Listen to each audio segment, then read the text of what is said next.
কাবার সামনে বানে বানে সিজদা দিতে লাগলো। আমি রাত্রিবেলা চলে গেলাম, আমার উটের দুধ এসে গেল। আমার স্ত্রী আমার স্বামী উট দহন করে দুধ দহন করে দৌড়ে এসে বলল, হালিমা কেমন বাচ্চা ঘরে আনছে, কেমন বাচ্চা ঘরে আনছো রে হালিমা। হালিমা রে, এত বরকতওয়ালা বাচ্চা, আমার উটের দুধ ভরে গেছে, এই বাচ্চা ছাড়া আমরা তায়েফে ফিরে যাব না। হালিমা বললেন, দুনিয়ার মানুষ শেষ, আমি রাসূলকে শেষ দিনে নিয়ে যাওয়ার জন্য আমি ঘোড়ার গাধার পিঠের উপরে চললাম। গাধার পিঠের উপরে চড়ার পরে হযরত আমেনা আমার নবীকে কোলে করে নিয়ে আসছে বিদায় দেওয়ার জন্য। হযরত আমেনা কোলের ভিতরে করে রাসূলকে দেওয়ার জন্য আনছেন। আমার কোলে দিয়ে বলেন, হালিমা রে, তুমি জানো না আমার এই বাচ্চার শান কত হালিমা, তুমি জানো না আমার এই সন্তানের শান কত রে হালিমা। হালিমা রে, এই সন্তানকে যখন আমি পেটে ধারণ করেছিলাম তখন আমি নিজেও জানতাম না আমার পেটে কোনো বাচ্চা আছে।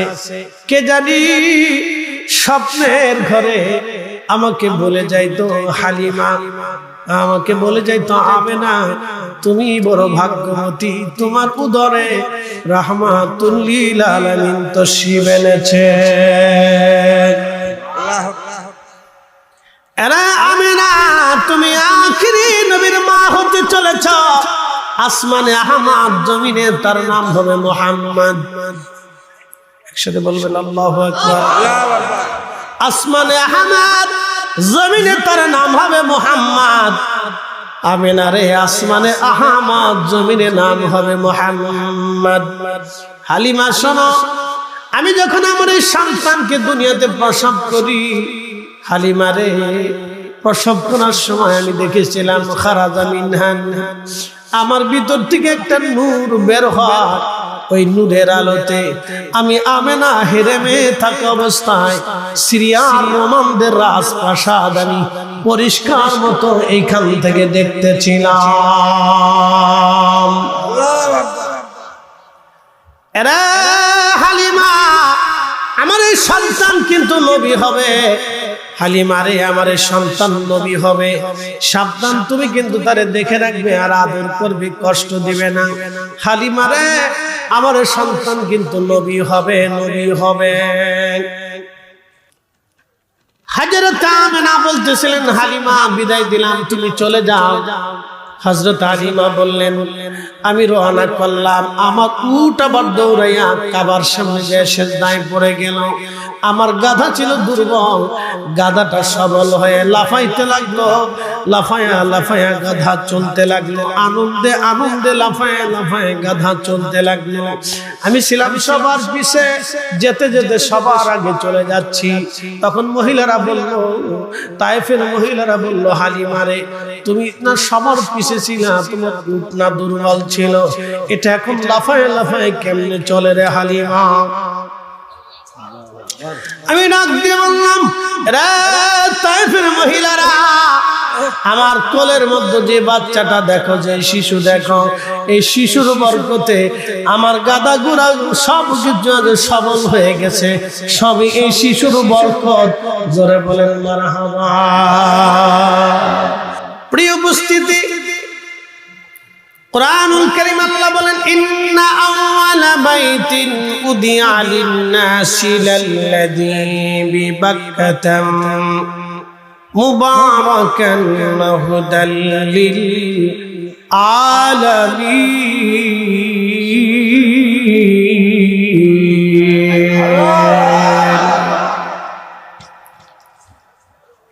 হাবিব, আমি যে প্রথম ঘর বানাইলাম, এই প্রথম ঘরের নাম হচ্ছে বাক্কা। ইয়া রাসূলুল্লাহ, ইয়া হাবিবাল্লাহ, এই বাক্কাকে কেন্দ্র করে আমি তামাম পৃথিবীর মানব জাতিকে হেদায়েত করব। এই জন্য পৃথিবীর যেখানে যেখানে মসজিদ আছে, এটা কাবাকে কেন্দ্র করে মসজিদ। পৃথিবীর সব মসজিদের মূল নেটওয়ার্ক, মূল টাওয়ারের নাম হচ্ছে কাবা। পৃথিবীতে যত মসজিদ আছে, সমস্ত মসজিদের মূল হচ্ছে কাবা। কাবা শরীফ যদি না হয় তাহলে মসজিদ হবে না। সমস্ত মসজিদের মা হলো কাবা। এই জন্য সব মসজিদকে সম্মান করলে কাবাকে সম্মান করা হবে। আপনার মসজিদকে নির্মাণ করলে কাবাকে নির্মাণ করা হবে। আপনার মসজিদকে নিরাপত্তা দিলে কাবাকে নিরাপত্তা দেওয়া হবে। একবার জোরে বলা যাবে কি মারহাবা। মক্কাতে রিয়াজুল জান্নাহ নাই, অথচ সমস্ত নবী আসছে। 1,24,000 নবী রাসূল হেরেম তাওয়াফ করেছে, মক্কা তাওয়াফ করেছে কোন নবী, কিন্তু মক্কাতে রিয়াজুল জান্নাহ নাই। বাইতুল আকসাতে 70,000 নবী গেলেন, শুধু 70,000 না, আমার রাসূল সহ। মেরাজের রাত্রে 1,24,000 নবী ওইখানে উপস্থিত হলেন। ওইখানে রিয়াজুল জান্নাত আপনি খুঁজে পাবেন না, কিন্তু মদিনায় রিয়াজুল জান্নাত। তারপরে হুজরা শরীফ থেকে মিম্বর, মিম্বর থেকে হুজরা, বাকি অন্য কোথাও আপনি রিয়াজুল জান্নাত পাবেন না। এইটুকের মধ্যে রিয়াজুল জান্নাত কেন হলো? আল্লাহর নবী হুজরা থেকে মিম্বর, মিম্বর থেকে হুজরা বারে বারে যাইতেন আসতেন, যাইতেন আসতেন, যাইতেন আসতেন, যাইতেন আসতেন, যাইতেন আসতেন, যাইতেন আসতেন, বারে বারে যাইতেন আর আসতেন, যাইতেন আসতেন, হুজরা মিম্বর যাইতেন আসতেন, যাইতেন আসতেন। এই যাওয়া আসার কারণে আমার আল্লাহ ওই জায়গাটা রিয়াজুল জান্নাহ বানাই দিয়েছে।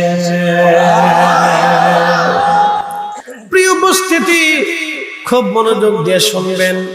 ইন্নাকা উলিতা মুবাররান মিন কুল্লি আইব। আহলে সুন্নাত ওয়াল জামাতের আকীদা, আমরা সবাই এটা বিশ্বাস করি। কে কওমি, কে জামাতি, কে হামসুন্নি, আমরা সব মুসলমানের একই বিশ্বাস, আমাদের নবী নিষ্পাপ মাসুম। কথা বলেন ঠিক কিনা? আমাদের নবী নিষ্পাপ এবং মাসুম, বেগুনাহ, আইব মুক্ত, ত্রুটি মুক্ত, খাতা মুক্ত। তিনার মতো মহামানব, সুন্দর মানব এবং তিনার মতো পবিত্র মানুষ আর পৃথিবীতে একজন কখনো আর হবে না, কখনো আর হয় নাই। কথা বলেন ঠিক কিনা? তিনি আমাদের নবী রাহমাতুল লিল আলামিন। আল্লামা মোল্লা আলী কারি মাক্কি, হানাফি হাফিজি, ইমামুল হারামাইন শরীফাইন। তিনি 2 হারামের ইমাম ছিলেন, মক্কারও ইমাম, মদিনারও ইমাম। মোল্লা আলী কারি মাক্কি একটা কিতাব লিখেছেন, আল মাউলিদুর রাবি ফি মাউলিদিন নবী সাল্লাল্লাহু আলাইহি ওয়াসাল্লাম। আল মাউলিদুর রাবি ফি মাউলিদিন নবী সাল্লাল্লাহু আলাইহি ওয়াসাল্লাম। এই কিতাবের মধ্যে তিনি একটা ঘটনা লেখেন। 21টা কিতাব থেকে তিনি ঘটনাটার হাওয়ালা টেনেছেন। হযরতে মোল্লা আলী কারি মাক্কি লেখেন, হযরতে হালিমাতুস সাদিয়া রাদিয়াল্লাহু আনহা তিনি বলতেছেন, দুনিয়ার মানুষ, আমি ধাত্রী মা হওয়ার জন্য সুদূর তায়েব থেকে রওনা করলাম। আপনারা জানেন মক্কা থেকে তায়েব বেশ অনেক দূর রাস্তা, পাহাড়ি রাস্তা, বেয়ে আঁকাবাঁকা পথ দিয়ে আপনাকে তায়েফে যেতে হবে। তাও বর্তমান তায়েফ থেকে 70 কিলোমিটার দূরে হযরত হালিমা আর বাড়ি, অনেক দূরত্ব। হযরত হালিমাতুস সাদিয়া বলেন, দীর্ঘ রাস্তা রওনা করলাম। আমার উট ছিল দুর্বল, আমার গাধা ছিল দুর্বল, আমি নিজেও ছিলাম দুর্বল, আমার স্বামীও দুর্বল, আমার বাচ্চা কাচ্চারাও দুর্বল। কারণ আমরা খুব দুর্ভিক্ষের কারণে, অভাবের সংসারে ঠিক মতো খেতে পারতাম না। আমরা সবাই হীন ও ক্ষীণ দুর্বল হয়ে গেলাম। তো খুব কষ্ট করে আমরা সুদূর তায়েব থেকে মক্কায় আসলাম। মক্কায় যখন আসি, তখন আমার 3 দিন আগে মক্কায় অন্যান্য মহিলারা এসে সব বাচ্চা কাচ্চা নিয়ে চলে গেল। সব বাচ্চা নিয়ে চলে যাওয়ার পরে আমি যখন মক্কায় ঢুকার পরে আমি খোঁজ নিয়ে দেখলাম কারো ঘরে কোনো বাচ্চা কাচ্চা নাই, শুধু একজনের ঘরে একটা বাচ্চা আছে, তার নাম আব্দুল্লাহ। কিন্তু সে মক্কাতুল মুকাররমা, মদিনাতুল মুনাওয়ারায় সে ইন্তেকাল করেছে। তার মা আছে ঘরে আমেনা, লোকটা এতিম, বাচ্চাটা এতিম। আমি চিন্তা করলাম, হায় হায়, এমনিতে আমি দুর্ভিক্ষে পীড়িত, আমি দারিদ্র সীমার নিচে চলে গেলাম। এই বাচ্চাটা নিয়ে আমি তারে কি করে খাওয়াবো? আমি তার ভরণ পোষণ কেমনে দেব? তারপরে এতিম বাচ্চা, তার আমার খরচ খরচা দিতে পারবে না। স্বামীকে বললাম, স্বামী চলো এর চাইতে আমরা তায়েফে ফিরে চলে যাই। স্বামী আমার ডাক দিয়ে বলল, হালিমারে এত কষ্ট করে সুদূর তায়েফ থেকে মক্কায় আসছি, হালিমারে বাচ্চাটা নেই বা না নেই, চলো আমরা একটা বার ওই বাচ্চার চেহারাটা দেখে আসি, কেমন দেখতে, কেমন দেখা যায়। জোরে বলা যাবে কি মারহাবা। তাকদীর, ভাগ্য, জোরে বলেন কি, একসাথে বলেন জোরে কি, আরো জোরে বলেন, জোরে বলেন। এই জন্য রাসূলের পক্ষে থাকা ভাগ্য, নবীর উম্মত হওয়া ভাগ্য, কথা কন না কেন? তাকদীর, ভাগ্যটা ভাগ্য। হালিমাতুস সাদিয়া বলেন, আমি বললাম হ্যাঁ স্বামী আমার, কথা তো সুন্দর, বাচ্চাটা নেই বা না নেই একটা নজর আমরা দেখে আসি, চলো। হালিমা বললেন, আমরা দুই স্বামী আর স্ত্রী ধীরে ধীরে রওনা দিয়ে হাঁটতে হাঁটতে গেলাম। যাইয়া দেখি হযরত আমিনার কুড়ে ঘরে দোলনার ভিতরে ছোট্ট বাচ্চাটা শুয়ে আছে, তার উপরে সবুজ রেশমের কাপড় দিয়ে, জান্নাতি সবুজ রেশমের কাপড় দিয়ে ঘেরা ছিল, এবং তার নিচের অংশে সাদা জান্নাতি রেশমের কাপড় দিয়ে ঘিরে রাখা ছিল। আমি যখন কাছে গেলাম, এতই চমৎকার সুঘ্রাণ আমার নাকে লাগতেছিল। হালিমা বললেন, দুনিয়ার মানুষ এত সুন্দর হতে পারে, নবী না দেখলে বিশ্বাস করতাম না। মানুষ এত সুন্দর, মানুষ এত সুন্দর।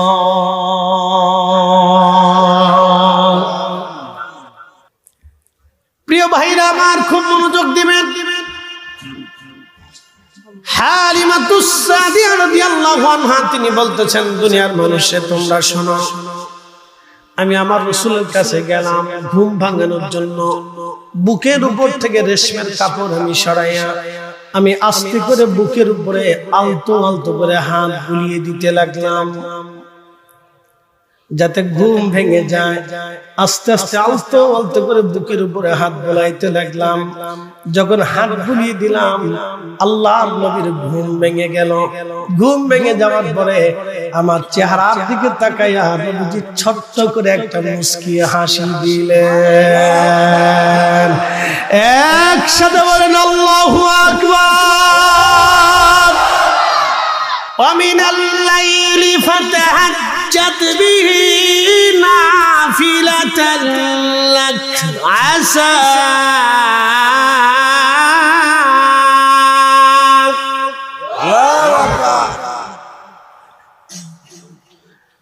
عسى أن يبعثك ربك مقاما محمودا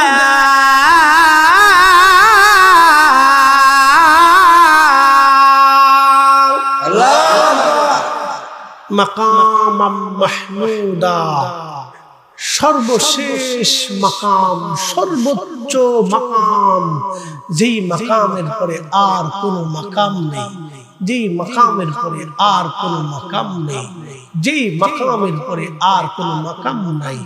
আল্লাহ বলে, হাবিব তাহাজ্জুদ করে শেষ রাতে উঠে আমাকে সিজদা দেয়। বন্ধু, আপনার জন্য আমি আশা, অবশ্যই আশা আরবি শব্দ, এটা কোনো কোনো ক্ষেত্রে সম্ভবত অর্থ দেয়, কিন্তু ইমাম ইবনে কাসির তাফসীর ইবনে কাসিরের মধ্যে লিখছেন, যখন এটা কোরআনে রাসূলের ক্ষেত্রে আশা শব্দ এসে গেল, তখন এটা সম্ভবত থাকলো না। আল্লাহ এখানে অবশ্যই বুঝাচ্ছেন, অবশ্যই আপনাকে দিয়ে দিবে মাকাম মাহমুদা, সর্বোচ্চ মাকাম, সর্বোচ্চ মাকাম, সর্বোচ্চ মাকাম। সাহাবে কেরাম বলেন, হুজুর আল্লাহ কি বুঝাইতে চাইছে? নবী বলেন, আমি হাসরে যা চাবো আল্লাহ তাই দিবে, তবে শুনে রাখো আমি একটা উম্মত জাহান্নামে থাকতে বেহেশতে যাব না, আমি আমার উম্মত নিয়েই বেহেশতে চলে যাব। এখন উম্মতের মতো উম্মত হইতে হবে।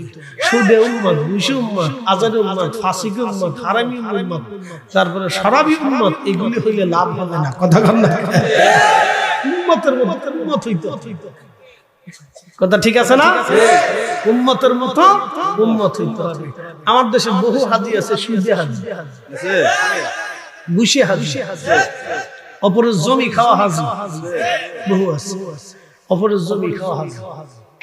ডন্ট মাইন্ড, মনে কিছু নিয়েন না বাপ, আপনি কবরে চলে যাবেন, আমিও কবরে চলে যাবো। আল্লাহ আমার এখানে বসাইছে, এই বয়সে আল্লাহ এখানে বসাইছে, আমার চেয়ে তো বয়সে আল্লাহ বহু আছে, আমার দিনের পর দিন রাতের পর রাত পড়াইতে পারে বহু আলেমে দেশে আছে। আল্লাহ আমার এখানে বসাইছে, কেন বসাইছে জানেন? কিছু হক কথা বলার। যদি আমি না বলি কিয়ামতের ময়দানে কঠিন জবাব দিয়ে তার আওতায় আসবে। রাসূল যদি জিজ্ঞেস করে তোমাকে তো আমার দোয়ার কারণে এখানে বসানো হয়েছিল, আল্লাহ তোমাকে এখানে বসিয়েছে, তুমি কি বলে আসছো? হক বিহক কি বলছো তুমি? সেদিন যদি আমি কিছু জবাব দিতে না পারি তাহলে আমার অবস্থাটা কি হবে? এজন্য এইখানে বসে আপনাকে বোঝানো আমার দায়িত্ব। অপরের জমি মেরে খেয়ে কি লাভ হবে বলেন তো? আমার দেশের বহু ভাই আছে নিজের জমি বুঝাই দেয় না, নিজের বোনের জমি বুঝায় না, 40 বছর পার হয় বোনের জমি দেয় না, 20 বছর পার হয় বোনের জমি দেয় না, ভাই মরে গেছে এতিম ভাতিজা ভাতিজি সম্পদ চাচা বুঝাই দেয় না, কত কিছু কত যন্ত্রণা টন্ত্রণা করে। ওর গরিব মানুষ এতিম বাচ্চাদের সম্পদ সে বুঝাই দেয় না। বলেন এই সম্পদ মেরে আপনি কি করবেন? কতদিন আপনি পার পাবেন? হাসরে কে পার করবে আপনাকে? কবরে আপনাকে কে তরাবে? আল্লাহ রসুল থেকে আপনাকে কে পার করবে? মনে রাখবেন আমার নবী ইনসাফওয়ালা, ইনসাফকে পছন্দ করেন। রাসূল করিম সাল্লাল্লাহু আলাইহি সাল্লামের কাছে এক মহিলাকে ধরে নিয়ে আসছে। নবী বললেন কেন ধরে আনছো? বলে হুজুর সে চুরি করছে, হাতে নাতে ধরছি। আল্লাহর নবী বললেন যেহেতু চুরি করছে হাতে নাতে ধরছো তাহলে তার হাত কেটে দাও। সাহাবায়ে কিরাম বললেন ইয়া রাসূলুল্লাহ, মহিলা সম্ভ্রান্ত পরিবারের নারী, হাত কাটা কি মাফ করে দেওয়া যায় না? আল্লাহ রাসূল তখন রাগান্বিত হয়ে জালালি হয়ে বলেন এ সাহাবীরা, পূর্বতন নবীর উম্মতরা ধ্বংস হয়ে গেছে শুধু বেইনসাফির জন্য, স্বজন প্রীতির জন্য। তারা অন্যায় বিচার করত, মুখ দেখে দেখে বিচার করত, তারা ন্যায় বিচার করত না।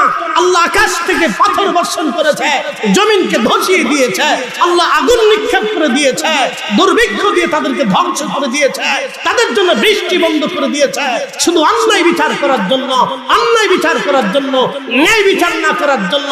বাংলার সমাজে সমাজে সমাজে সমাজে গ্রামে গ্রামে তাকায় দেখেন বাংলাদেশে 100% পিওর ন্যায় বিচার কয়টা হয়? টাকা দেখে বিচার হয়, মুখ দেখে বিচার হয়, দল দেখে বিচার হয়, মত দেখে বিচার হয়, আত্মীয় দেখে বিচার হয়, স্বজন প্রীতির বিচার হয়। কথা বল না কেন?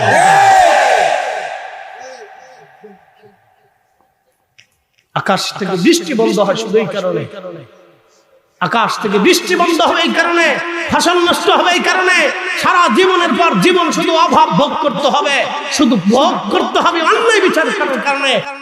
আপনি যদি আল্লাহর ভাষাগুলি দেখেন, আল্লাহর কালাম যদি আপনি দেখেন, তাতে আপনার বুঝ এসে যাবে।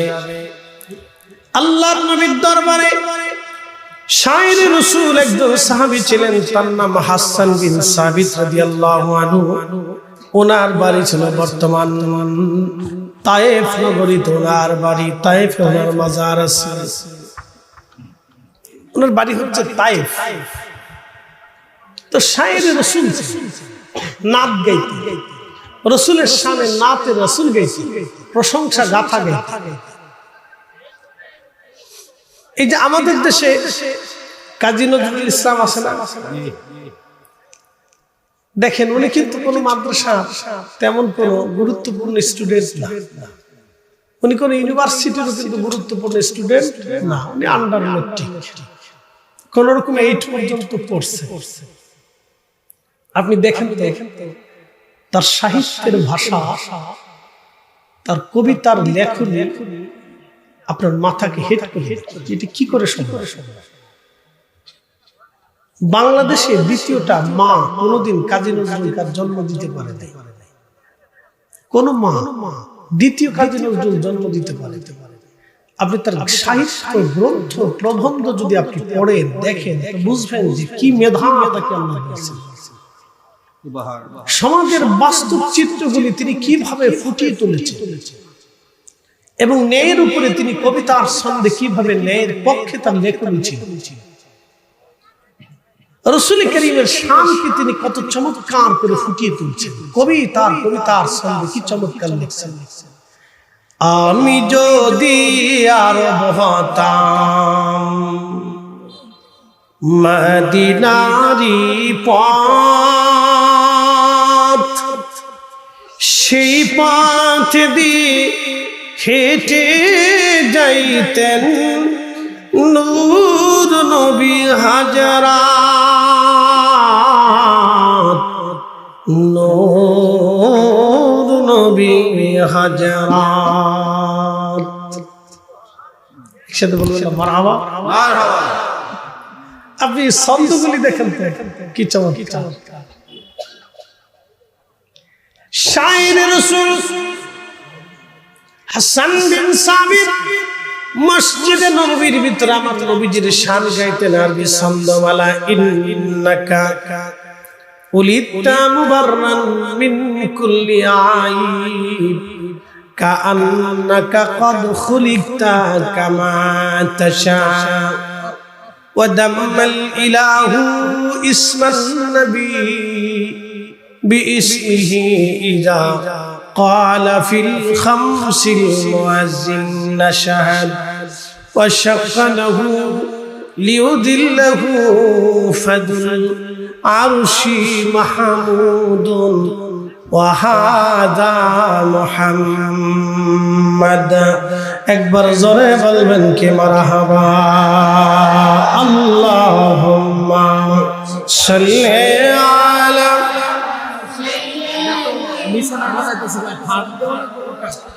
না।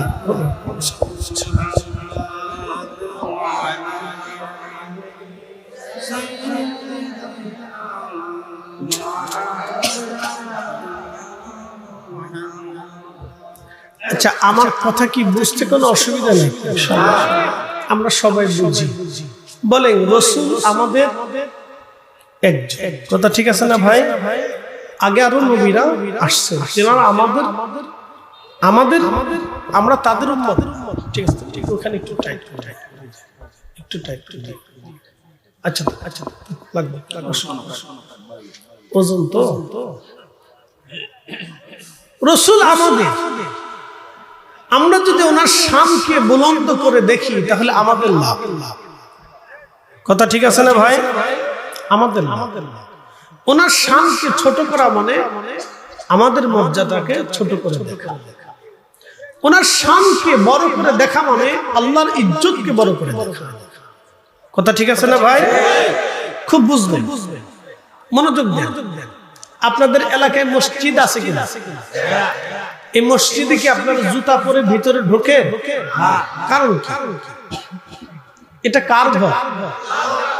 আপনার ঘরে জুতা পরা হলো, কিন্তু এই ঘরে জুতা হলো না, কারণ কি? একটা মাত্র, এই ঘরের সাথে নিসবত কার? একসাথে বলবেন কার? আল্লাহর সাথে নিসবতের কারণে এই ঘরের দাম বেড়ে গেল। তো ঠিক রাসূল আল্লাহ, রাসূল কার? হাবিব কার? রহমত কার? মাকামে মাহমুদ ওয়ালা কার? হাউজে কাউসার ওয়ালা কার? সাহেবে কোরআন কার? তো উনার সাথে আল্লাহর সম্পর্ক থাকার কারণে উনার ইজ্জত तमाम সৃষ্টির উপরে। কথা বলেন ঠিক কিনা? কোনো সন্দেহ আমাদেরকে বুঝতে হবে। এই সূত্র মনে রাখবেন, সূত্র। এই জন্য আরবিতে একটা প্রবাদ আছে, শরফুল মাকিনা অশরফুল মাকান, শরফুল মাকানে অশরফুল মাকিন। কিছু জায়গার কারণে মানুষের দাম বাড়ে, কিছু মানুষের কারণে জায়গার দাম বাড়ে। মক্কার কারণে হারামবাসীর দাম বেড়ে গেল, মদিনায় নবী থাকার কারণে মদিনার দাম বেড়ে গেল। সুবহানাল্লাহ। আপনি একটা বিষয় খুব মনোযোগ দিন। যদি কোনোদিন আপনারা মদিনাতে যান তো আপনারা তো অবশ্যই রিয়াজুল জান্নাতে যাবেন। এখন আর সেই সিস্টেম নাই। এখন এটা হলো আপনাকে ওই হজে অথবা ওমরায় গেলে একবার যাওয়ার সুযোগ, অর্থাৎ একটা নিবন্ধন সিস্টেম আছে যে প্রত্যেক হাজির পাসপোর্টে একটা নিবন্ধন করে ওরা একবারই যাওয়ার সুযোগ হবে রিয়াজুল জান্নাতে, দ্বিতীয়বার আর সুযোগ দেয় না। সহসা পাওয়া যাবে, দুই একজন হয়তো ভাগ্য জুড়ে গেলেও যেতে পারে। তো একবারই রিয়াজুল জান্নাতে আপনি যাবেন। রিয়াজুল জান্নাত কি? প্রিয় নবীজির হুজরা শরীফ থেকে মিম্বার শরীফ পর্যন্ত এই জায়গাটা রিয়াজুল জান্নাত। সুবহানাল্লাহ। এখন আপনারা তো সুবহানাল্লাহ বললেন, এটা শুনবেন, কিন্তু আমি আপনাদেরকে বুঝাই, মক্কাতে কিন্তু রিয়াজুল জান্নাত, বাইতুল আকসাতেও নাই, ওখানে 70,000 নবী আসছে কিন্তু রিয়াজুল জান্নাহ নাই। মক্কাতে সমস্ত নবী আসছে, অ্যাটেনশন, সমস্ত নবী মক্কাতে আসছে কিন্তু এখানে রিয়াজুল জান্নাহ নাই। মদিনায় রিয়াজুল জান্নাহ কেন? নবীর কারণে। আসতে হয়ে গেল না সুবহানাল্লাহ। কার কারণে? কার কারণে? কার কারণে? এক কথা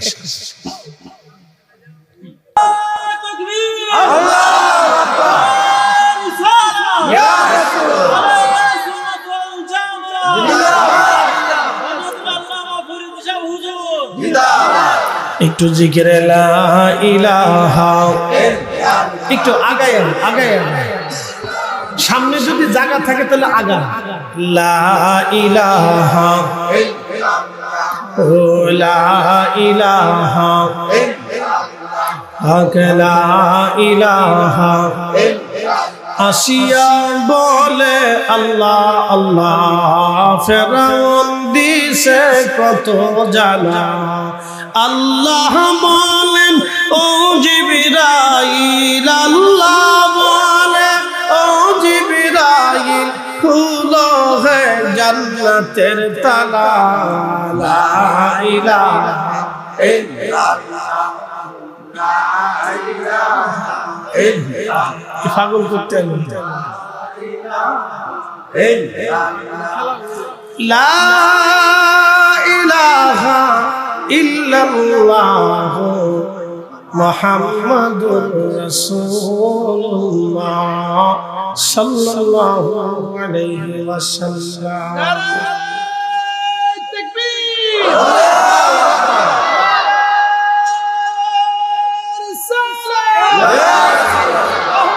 সুন্নাত ওয়াল জামাত, ফরিদি হুজুর সাহেব। প্রিয় উপস্থিতি, মনোযোগ দিবেন। আল্লাহর নবীর শানগুলি আমি কি করে আপনাদেরকে বোঝাবো? ভাষা জ্ঞান হইতে আমার তেমন নাই, কিন্তু হাসান বিন সাবিত কি বললেন একটু শুনে যান। ইন্নাকা উলিতা মুবাররান, খুব মনোযোগ দিন, এখানে আমাদের আকীদার মাসালা আছে। ইন্নাকা উলিতা মুবাররান মিন কুল্লি আইব কাআন্নাকা ক্বাদ খুলিকতা কামা তাশা। প্রিয় নবী, আপনি দুনিয়াতে তশরিফ এনেছেন, আপনি পৃথিবীতে এসেছেন ইয়া রাসূলুল্লাহ, আপনার আগে পরে কোনো ত্রুটি নাই, কোনো খাতা নাই, কোনো আইব নাই, কোনো দোষ নাই। একসাথে বলবেন না সুবহানাল্লাহ। এখান থেকে একটা মাসলা শুনবেন। আমাদের দেশে যারা বুকে হাত বেঁধে নামাজ পড়ে আছে না ভাই, একদম তাদের সাথে আমাদের কিন্তু এই আমিন জোরে বলা আসতে বলা নিয়ে তেমন কোনো দ্বন্দ্ব না, তেমন দ্বন্দ্ব। আমিন হেরেমে হারামাইন শরীফে লক্ষ লক্ষ হাজিরা আমিন জোরে বলে, যারা শাফিঈ জোরে আমিন।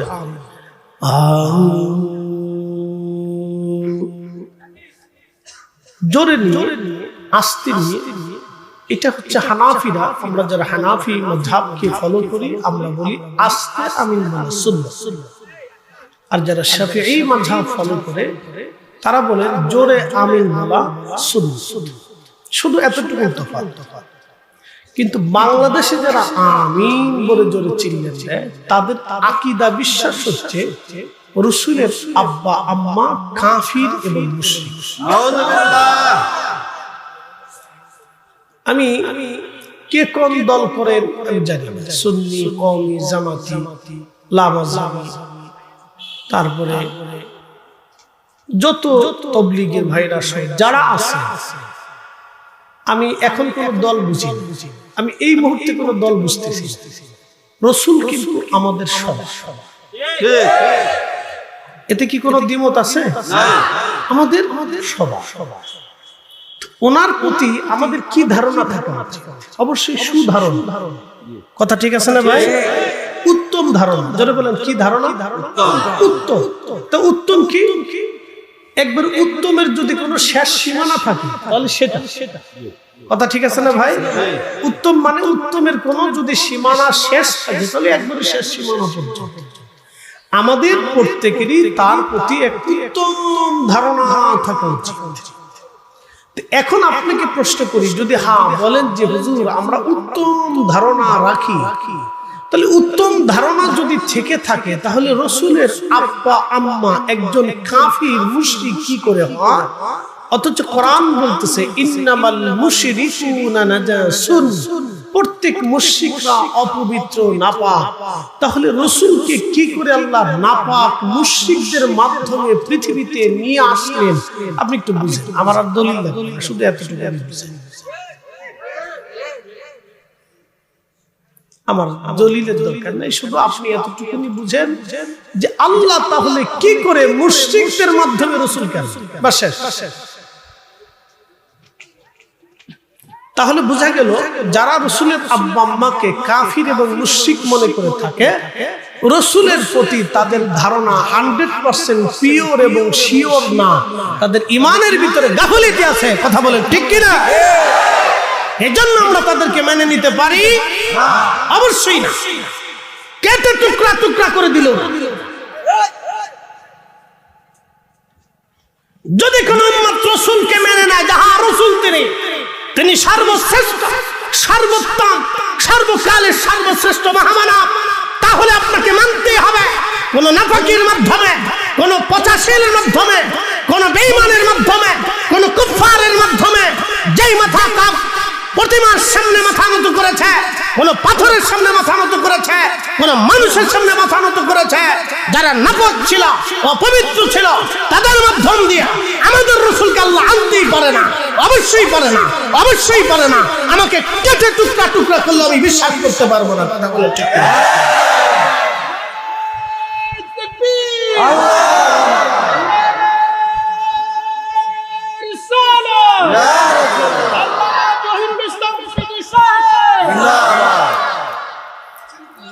এটা আমাদের বুঝের ঝগড়ার বিষয় না। কথা ঠিক আছে না ভাই? এটা আমাদের সবাইকে বুঝতে। রাসূল কিন্তু আমাদের সব কিছুর ঊর্ধ্বে। আপনি দুনিয়াতে যে দল করেন, আপনি যেই পীরের মুরিদ হন, অসুবিধা নেই। আপনি যার কাছে পছন্দ হয়েছেন আপনি গেছেন। কথা ঠিক আছে না ভাই? আপনার যেই বক্তার ওয়াজ শুনতে পছন্দ হয়েছে, ভালো লাগছে শুনে, আমরা নিষেধ বা আমরা কারো নিন্দাও করবো না। আমি ব্যক্তিগতভাবে কারো ত্রুটি বিচ্যুতি এগুলো আমি বলি না, কারণ ব্যক্তি হিসেবে আমি তো নিজে 100% পিওর না। আমি আরেকজনকে গালি কেমনে দিই? কথা ঠিক আছে না ভাই? ব্যক্তি হিসেবে আমি তো নিজেই মাসুম না, তাহলে আমি আরেক ভাইকে কেন গালি দিতে যাব? ঠিক আছে না ভাই? এই জন্য কোনো ব্যক্তি দিয়ে আমি আলোচনা, এটা হয়তো আগেও ছিল কিন্তু এখন আমি করি না। এটা আমি তখন বুঝলাম যে না, এটা ঠিক না, তো খুব মনোযোগ দিয়ে। কিন্তু রাসূল করিম সাল্লাল্লাহু আলাইহি সাল্লাম তিনি মহা উদ্ধি, তিনি আমাদের সবার ঈমান। সবার কি ঈমান? তিনি কিন্তু ঈমানের একটা অবিচ্ছেদ্য অংশ। লা ইলাহা ইল্লাল্লাহ মুহাম্মাদুর রাসূলুল্লাহ সাল্লাল্লাহু আলাইহি ওয়াসাল্লাম ঈমানের একটা অবিচ্ছেদ্য পার্ট। অতএব এটাকে আপনি অস্বীকার করার কোনো সুযোগ নাই। আচ্ছা, পর্দা যদি খুলে দেওয়া যায় তাহলে খুলে দেন, খুলে দিয়ে নিচে বিছায় দেন, লোকেরা বসুন। পর্দার দরকার নেই, এটা খুলে দেন। জায়গা না হলে পর্দার দরকার নেই, খুলে দেন, সবাই বসুন। একটু জিকিরে লা ইলাহা ইল্লাল্লাহ,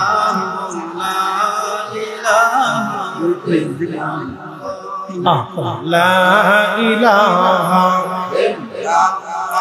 ও লা ইলাহা লা ইলাহা ইল্লাল্লাহু মুহাম্মাদুর রাসূলুল্লাহ সাল্লাল্লাহু আলাইহি ওয়াসাল্লাম। শোনেন, রাসূল বুঝতে হলে দিল লাগে, দলিল লাগে। রাসূল বুঝতে হলে কি লাগে?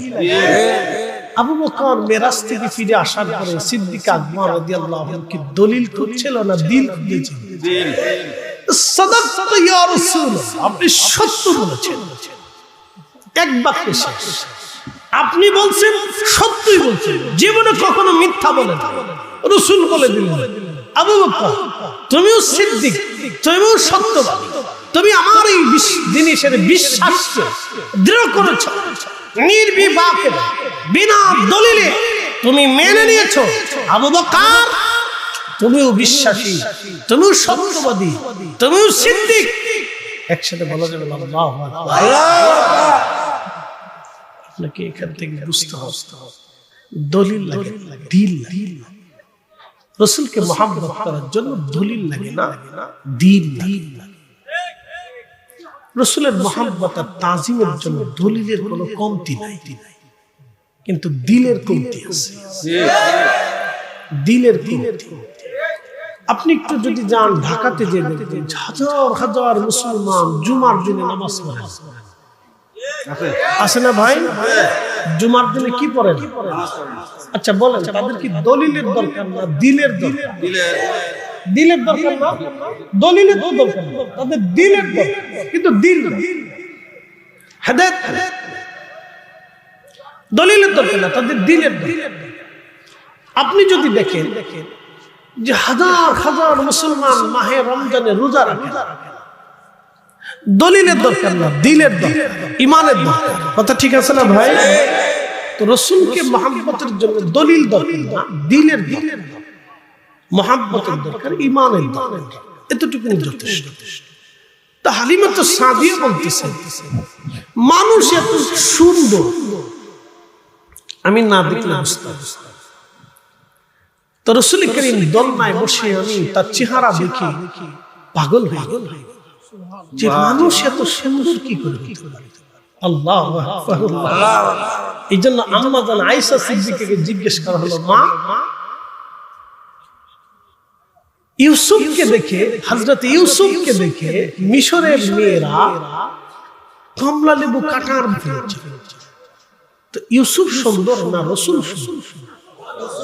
আম্মা জান আয়েশা সিদ্দিকা দেখে বললেন, সাহাবীরা যেই নারীগুলি ইউসুফকে দেখে হাত কেটেছিল, ওরা যদি ইউসুফের জায়গায় আমার রাসূলকে দেখতো, ওরা শুধু হাত কাটতো না, কলিজা কেটে ফেলতো। রাসূল বুঝার জন্য তো দিল লাগে, দলিল লাগে, দিল লাগে, দলিল লাগে না। রাসূল বুঝার জন্য দলিলের দরকার নেই, রাসূল নিজেই হুজ্জত। হুজ্জত বুঝছেন? তিনি নিজেই দলিল। রাসূল নিজেই হুজ্জত, রাসূল নিজেই দলিল। আল্লাহু আল্লাহ, তিনি আল্লাহর দলিল। কার দলিল? কার দলিল? আল্লাহ। কার দলিল? আল্লাহ। আবু বকর আগে আল্লাহ দেখে নাই, আগে রাসূল দেখেছে। হযরত ওমর আগে আল্লাহ দেখে নাই, আগে রাসূল দেখেছে। রাসূল তো আল্লাহ চিনার হুজ্জত, রাসূল তো আল্লাহ পাওয়ার হুজ্জত, রাসূল তো আল্লাহ দেখার হুজ্জত, রাসূল তো জান্নাত পাওয়ার হুজ্জত। নবী নিজে দলিল, রাসূল নিজে দলিল, রাসূল নিজে দলিল। নিজে যেহেতু হুজ্জত, রাসূল চিনার জন্য, নবীর তাজিমের জন্য আর নতুন হুজ্জতের দরকার নাই, তিনি নিজেই হুজ্জত। বুঝলে হয়? কঠিন কিছু, বড় সহজ মাসলা। a square plus b square, সূত্র সূত্র একবার যদি কায়দা মতো মিলাইতে পারে, তাহলে একবারে অর্ধ পৃষ্ঠায় অঙ্ক শেষ। আর যদি না মিলাইতে পারে, তো খাতাও শেষ হবে, কলমও শেষ হবে, জিন্দেগিও শেষ হবে। ভাগ্য যেটা বলেন, কি ভাগ্য? কি ভাগ্য? কি ভাগ্য?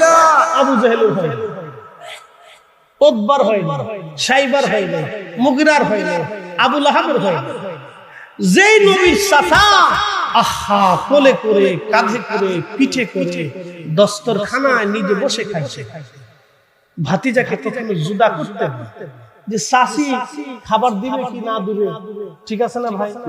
অনেক চাষিরা হিংসা করে না, ভাতিজা ভাতিজিদেরকে হিংসা করে। সৎ মা থাকলে হিংসা করে না?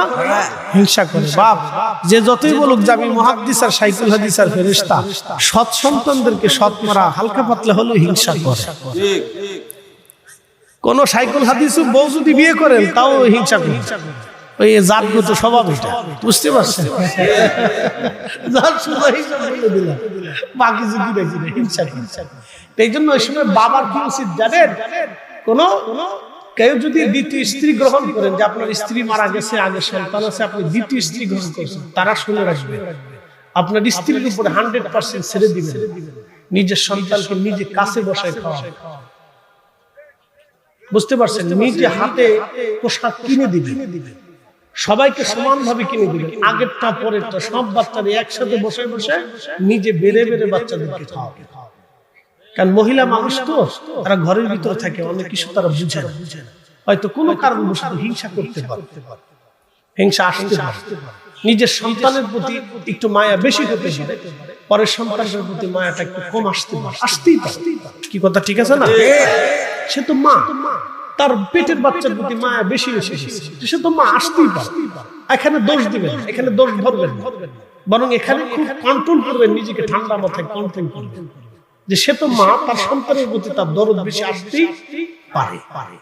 এই জন্য মা হিসেবে তাকে দোষ দিবেন, কিন্তু আপনাকে নিজেকে ঠান্ডা মাথায় কন্ট্রোল করতে হবে। এটা অনেকেই বুঝে না, খুব গ্যাঞ্জাম ফাসাদ করে, ঝগড়া ফাসাদ করে। এই সময় গ্যাঞ্জাম ফাসাদ, ঝগড়া ফাসাদ খুব ঠান্ডা মাথায় টেকে দিন।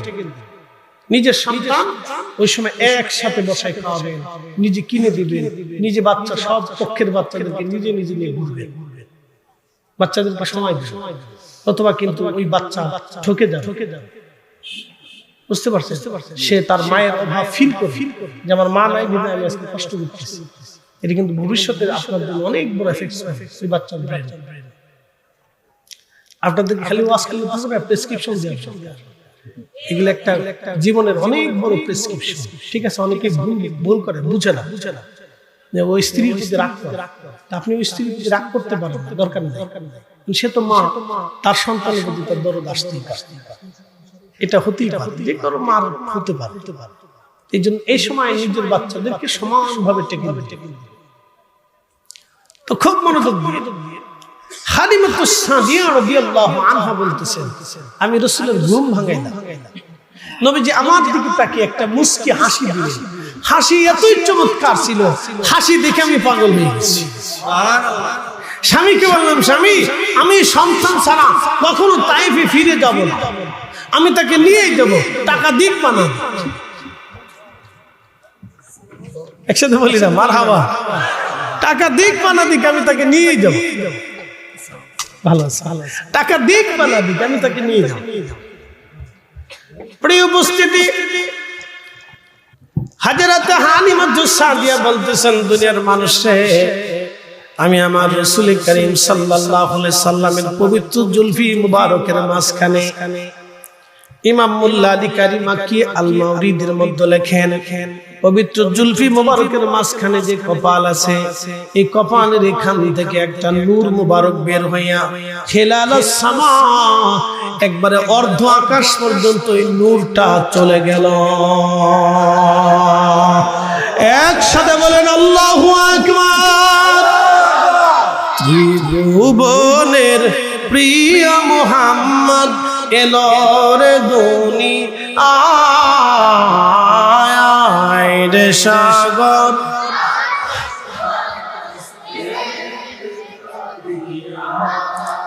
আয় আয় রে সাগর,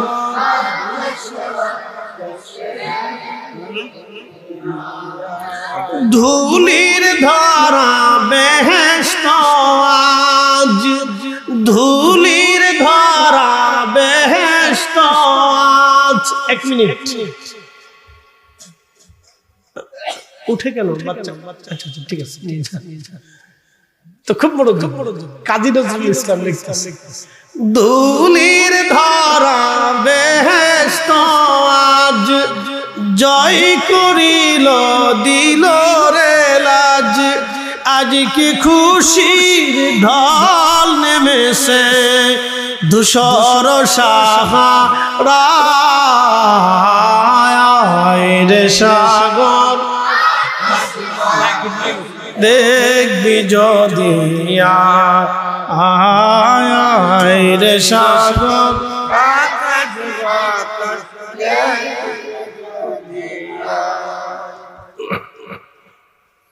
খিলাল আস-সামা নূর মুবারক মধ্য আকাশ পর্যন্ত চলে গেল। হালিমা সাদিয়া রাদিয়াল্লাহু আনহা বলেন, আমি কপালের মধ্যে চুমা লাগাই, কোলের মধ্যে দিলাম। এত চমৎকার সুঘ্রাণ পৃথিবীর কোন আতরে আমি কখনো অনুভব করি নাই। আমি যখন কোলে নিছি আল্লাহ অটোমেটিক আমার শরীরটাকে সতেজ করে দিলেন। আমি রাসূল করিম সাল্লাল্লাহু আলাইহি ওয়াসাল্লামের মুখে আমার স্থান দুগ্ধ পান করাইতে লাগলাম। আমি হীন ক্ষীণ দুর্বল ছিলাম, অভাবের তাড়নায় ঠিকমতো খেতে পারতাম না। আল্লাহ আমাকে অটোমেটিক সবল করে আমাকে আল্লাহ সবল সুস্থ বানিয়ে। আচ্ছা, এক মিনিট। সুস্থ হওয়ার পরে হালিমা সাদিয়া বলেন, আমি দেখলাম আমার উট দড়ি ছিঁড়ে দৌড়াইয়া লাফাইয়া লাফাইয়া হেরেমের সামনে কাবা শরীফের সামনে দিয়ে সিজদায় পড়ে। উট কে কে বনের যত পশু গান ভক্তি করতই দুই চরণ মেঘমালা ছায়া দিত গায় গো নবীজি কোন সাধনে পাইব তোমার। হালিমা যে নবীকে পাইছে এটা কি ভাগ্য। জোর বলো, এটা কি ভাগ্য। নবীজির চাচা আবু তালিব পেল। চাচা কখনো রাসূলকে জুদা করতেন, নিজে এক বিছানায় ঘুমাইতেন, কোলে করে কাঁধে করে তিনি যেখানে যাইতেন সাথে করে নবীকে নিয়ে যেতেন। চাচি আদর নাও করতে পারে। বুঝেন, দেখেন, চাচা বাবার মতো, ভাতিজারা সন্তানের মতো। এই কথা সারা জীবন মনে রাখবেন। চাচা বাবার মতো, ভাতিজারা সন্তানের মতো। এটা যদি নজরে দেখেন তাহলে কোনোদিনও ঝগড়া হবে না। চাচা বাবার মতো। রাসূল করিমের চাচা আবু তালিব কোলে করে কাঁধে করে নিয়ে ঘুরে বেড়াইতেন। খাইতে একসাথে খাইতে, নবীজিকে নিজে গোসল করাই। আহা, জীবনের বিরাট একটা পাঠ তার রাসূলের সাথে সাথে সাথে সাথে সাথে সাথে নিয়ে ঘুরে বেড়াইতে। কিন্তু শেষ সময় নসিব বড়াতে বড়াতে আল্লাহ নবী বহু রিকোয়েস্ট করলেন, চাচা একটা বার কানে কানে আমাকে বলেন লা ইলাহা ইল্লাল্লাহ মুহাম্মাদুর রাসূলুল্লাহ। চাচা একটা বার শুধু কানে কানে বলেন। তাই আমি আল্লাহর সামনে শুধু বলে যান। বহুবার অনুরোধ করলেন, চাচা শুধু বলে যান। শুধু বলল যে আমি যদি একটু গোপনে বলি মক্কার মানুষ কি বলবে। শুধু মানুষের চিন্তা, সে হেদায়েত শুনেছে। এই জন্য আপনাদেরকে মানুষ কি বলবে সেটা কিচ্ছু দেয় আসে না। জীবনের শেষ সময় পর্যন্ত রাসূলের পক্ষে থাকতি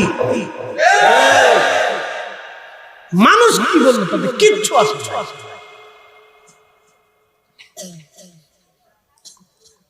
শুধু একটা বাক্যের জন্য যে মানুষ কি বলবে, যে আমি গোপনে কালেমা পড়ছি, মানুষ কি বলবে। তো মানুষ কি বলবে সেই জন্য আপনাকে রাসূল থেকে জুদা হওয়া। কথা ঠিক আছে না ভাই? মানুষ কি বলবে এটা দেখার দরকার।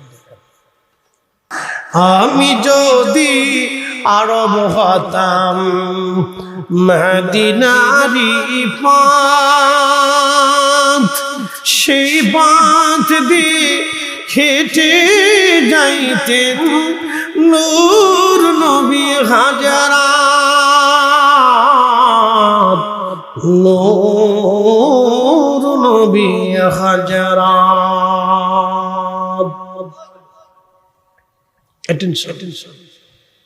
একদিন রাসূল করিম সাল্লাল্লাহু আলাইহি ওয়াসাল্লামের কাছে সে হালিমা বলতেছে, ইয়া রাসূলুল্লাহ, একটা বিষয় জিজ্ঞেস করব, তো বলেন। বলে, হুজুর, আপনাকে যখন ছোট্ট কালে আমি দুধ পান করাইতাম। সুবহানাল্লাহ বললেন। আপনি দেখেন, মা হালিমা কি রাসূলের মা না? কথা কন না, কথা মা না? মা তো। ছোট্ট কালে দুধ পান করিয়ে বড় করে পায়খানা পেশাব পবিত্র করে পরিষ্কার করে আল্লাহ রাসূলকে গোসল করাইয়া আদর করে কোলের মধ্যে রেখে ঘুম পাড়াইয়া বড় করছে না? তো সে মা না? তো মা হয়ে সন্তানকে ডাকতেছে ইয়া রাসূলুল্লাহ, কি ইয়া মুহাম্মদ বলে ডাক দিতে পারতেন? এই কথা কর না কেন? এটা কি হালিমার অধিকার ছিল না? ছিল তো, সে তো মা, তার তো অধিকার ছিল হে মুহাম্মদ ডাক দিতে। কিন্তু জীবনে কোনোদিন হে মুহাম্মদ বলে ডাক দিতে ইয়া রাসূলুল্লাহ বলতেছি, ইয়া রাসূলুল্লাহ, আপনার খেদমতে আমার একটা প্রশ্ন। বলেন। আপনি ছোট্টকালে দুধ পান করতেন, আপনাকে আমি আমার ডান স্তনের দুধ পান করাইতাম। নবী গো, বাম স্তনের দুধ কখনো আপনাকে পান করাইতে পারি নাই। কারণটা কি বলবেন? এর হাকিকত কি?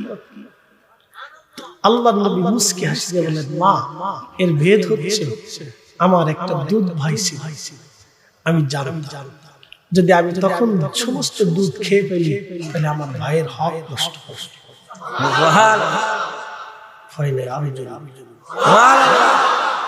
আমরা 2 ইঞ্চি জমির জন্য ভাই পিটি করে আবার নাম দিছে আমি রাসূলের উম্মত। তোর উম্মত হইতে বলছি কেডা? হ্যাঁ, কথা কথা। 2 ইঞ্চি জমির জন্য ভাই পিটি কিসের উম্মত হইছো? তুমি কিসের উম্মত হইছো?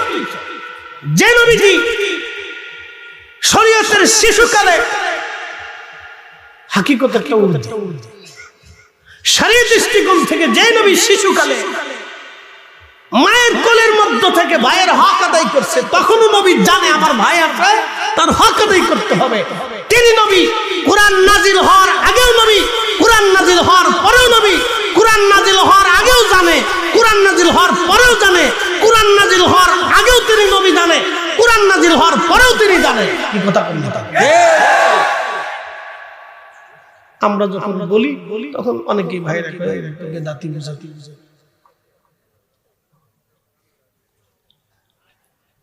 প্রিয় উপস্থিতি, খুব মনোযোগ দিয়ে বলতেছে, মাগো, আমি তখন জানতাম যে আমার একটা দুধ ভাই আছে, আমি দুধ পান সবটুকু যদি করে ফেলি আমার ভাইয়ের হকটা নষ্ট। এই জন্য আমি একটা দুধ পান করতাম। তিনি নবী, কোরআনে তিনি বলে দিয়েছেন, আল্লাহ তার সম্পর্কে বলে দিয়েছেন, ওয়া ইন্নাকা লাআলা খুলুকিন আযীম, তিনি মহান চরিত্রের অধিকারী। সুবহানাল্লাহ। পৃথিবীতে সার্টিফিকেট কারণ নসিবে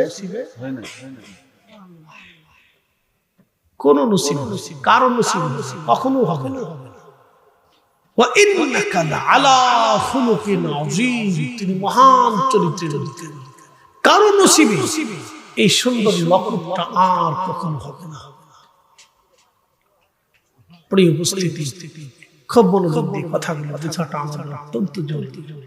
আমরা সবাই কিন্তু আল্লাহর কাছে ফিরে যাব। একটা কথা মনে রাখবেন, সবাইকে কিন্তু মেহশরে আল্লাহ রাসূলের সামনে দাঁড়াইতে হবে না ভাই? হবে। আমাকেও দাঁড়াইতে হবে, আপনাকে দাঁড়াইতে হবে। নবীজির হামদের পতাকা ছাড়া, শাফায়াতের পতাকা ছাড়া কোন উম্মত জান্নাতে যেতে পারবে না। আপনাকে আমাকে আল্লাহ রাসূলের দরবারে মুস্তাফাতে মেহশরের মাঠে দাঁড়াইতে হবে। হাউজে কাউসারের পানি পান করা ছাড়া জান্নাতে যাওয়ার সুযোগ আছে না। আপনাকে একটা বার হলো হাউজে কাউসারের পানি পান করতে হবে। আপনি একটু দেখেন তো আল্লাহ আপনাকে কতটা অসহায় করে দিয়েছে রাসূলের কাছে। কি কথা ঠিক আছে না ভাই? আল্লাহ আমাকে আপনাকে রাসূলের দরবারে কতটা অসহায় করে দিয়েছে যে হাউজে কাউসারে আপনাকে যেতেই হবে।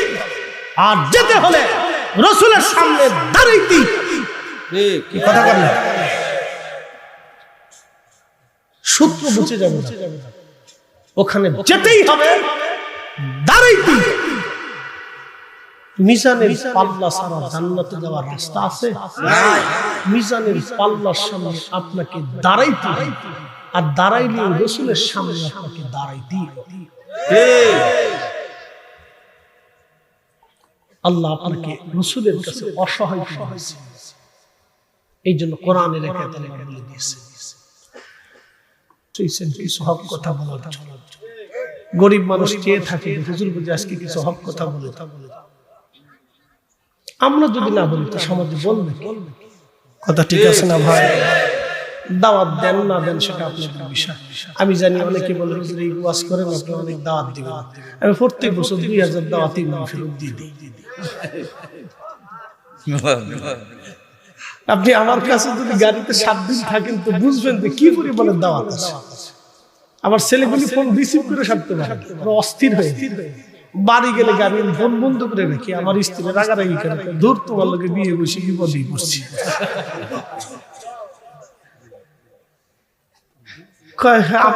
আমি বউ তোমার সিঁদুর নিতে 6 মাস লাগে আমি কিছু করার নাই তো খুব মনোযোগ দিয়ে এই জন্য দাওয়াতে চিন্তা করা যাবে আচ্ছা আপনাদেরকে একটা কথা শেষ ওয়াজ বেশি লম্বা করব না মনোযোগ এই যে বনে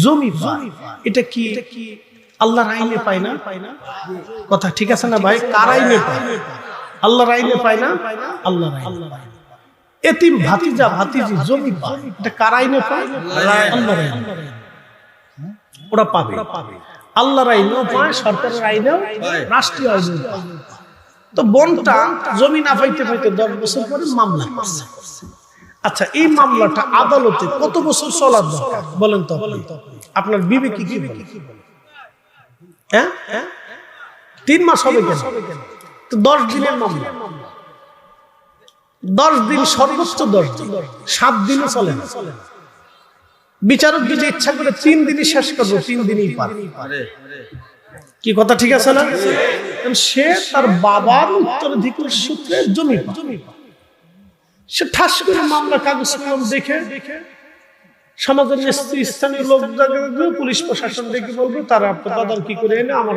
24 ঘন্টা আগামী 24 ঘন্টা রিপোর্ট দিবে শেষ হয়ে গেল বা 7 দিন পরে কোর্ট আবার বসবে অথবা 3 দিন পরে কোর্ট বসবে ওই দিন ফয়সালা তো পুলিশ প্রশাসন যাবে তদারকি করবে দেখবে যে না ঠিক শেষে জমি পায় যাবে সে রিপোর্ট দেবে হ্যাঁ স্যার এই জমি পায় সে তার আপন বন্ধু জমি পাচ্ছে এই সে পাইছে কতটুকু এতটুকু পাচ্ছে আদালত ওই সময় পুলিশ প্রশাসনকে বলে দেবে আপনারা উপস্থিত থেকে এলাকার চেয়ারম্যানকে ডেকে বলবেন অথবা উপজেলার চেয়ারম্যান সাহেবকে ডেকে উপস্থিত বলবেন যে আপনাদের নেতৃত্বে তারা এই জমি এই 24 ঘন্টার ভিতরে বুঝাই দিয়ে আমাকে পরবর্তী পদক্ষেপে রিপোর্ট পেশ করতে হবে তো তারা দিতে বাধ্য তার 14 গোষ্ঠীও দিতে বাধ্য কথা ঠিক আছে না যদি না দেয় তাহলে আদালত বলবে আপনার উপরে কঠিন বিচার ন্যায় বিচার প্রতিষ্ঠিত হলে এই সমাজে কত অন্যায় বিচার ধ্বংস হয়ে যাইত কথা বলেন ঠিক কিনা কিন্তু ঘটনা হলো কি আদালতে মালটুস উকিলকে মালটুস সেটাকে মালটুস জমি হলো 6 টাকার খরচ হবে 9 টাকা কি কথা খারাপ কিছু ভাই সে গরিব মানুষ জমি পাবে জমির খরচা হলো 6 টাকা সে খরচা হয়ে যাবে 9 টাকা অনেকে দুঃখে পড়ে বিপদে পড়ে চিন্তা করি এত আদালত ভর্তি করতে আমি কাজ করবো না আদালত আমি আমার বাচ্চাদের খাওয়াবো না আদালত অনেকেই মানে কষ্ট করে শেষ পর্যন্ত আদালতে যায় বলেন এই নিভৃতের চোখের পানি কি আল্লাহর কাছে মঞ্জুর হবে না কত ভয়াবহ আখিরাত হবে সেই দিন সে নিজেও জানে কত কঠিন বেহেশর হবে সেই দিন সে নিজেও বোঝে না যে কত কঠিন বেহেশর আহা আপনাকে একটা কথা বলি নামাজ পড়েন না আল্লাহ মাফ করবে হ্যাঁ আল্লাহ মাফ করবে হ্যাঁ অবশ্যই মাফ করবে অবশ্যই মাফ করবে রোজা রাখলে হ্যাঁ আল্লাহ মাফ করবে অবশ্যই মাফ করবে কিন্তু আপনি আপনার ভাইয়ের হক নষ্ট করে দিয়েছেন আল্লাহ মাফ করুন। এখানে আল্লাহ মাফ করুন। ভাই মাফ না করা পর্যন্ত আল্লাহ মাফ করবে না। সোজা মাসলা বলে দিলাম।